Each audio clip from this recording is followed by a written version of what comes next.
24-এর অভ্যুত্থানে যারা গণহত্যা করেছে, যারা মানবতার বিরুদ্ধে অপরাধ করেছে, তাদেরকে ছাড় দেওয়ার কোনো সুযোগ নেই।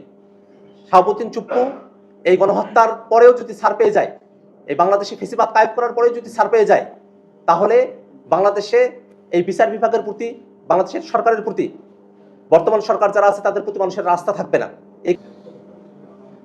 আমরা সরকারের কাছে দাবি জানিয়েছি, ইতিমধ্যেই আমাদের জাতীয় যুব শক্তি তারা একটা কর্মসূচিও হাতে নিয়েছে। আপনারা এই সংবাদ সম্মেলনের অব্যবহিত পরের সময়টাতেই হয়তো জাতীয় যুব শক্তির যে কর্মসূচি, সেই কর্মসূচি আপনারা দেখতে পাবেন।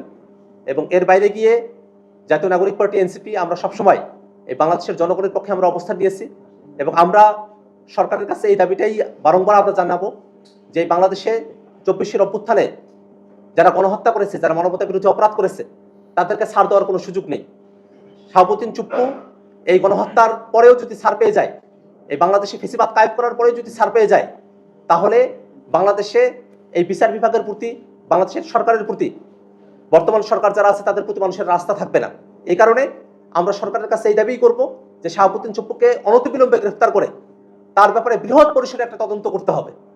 কারণ যে শাহাবুদ্দিন চুপ্পু এখনো শেখ হাসিনার সাথে যোগাযোগ রাখে, 24-এর অভ্যুত্থানের সময়টাতে সে কিভাবে যোগাযোগ রেখেছে, কিভাবে হাসিনার কর্মকাণ্ডকে সমর্থন দিয়েছে, কিভাবে গণহত্যার সাথে সম্পৃক্ত থেকেছে, প্রত্যেকটা জিনিস খুঁজে বের করতে হবে। হয়তো এতদিন পর্যন্ত রাষ্ট্রপতি পদে আসীন থাকার কারণে রাষ্ট্রীয় বাহিনীগুলো তার ব্যাপারে তদন্ত করার একটা আইনগত সুযোগ পায় নাই, কিন্তু আমরা মনে করি এখন রাষ্ট্রীয় বাহিনীগুলো যেগুলো আছে তাদের এই সুযোগটা রয়েছে। এবং দ্বিতীয় কথাটি হলো, বাংলাদেশে যে আন্তর্জাতিক অপরাধ ট্রাইব্যুনাল আছে, সে আন্তর্জাতিক অপরাধ ট্রাইব্যুনাল তারা এই গণহত্যার বিচার নিয়ে এখন তাদের দায়িত্ব রয়েছে।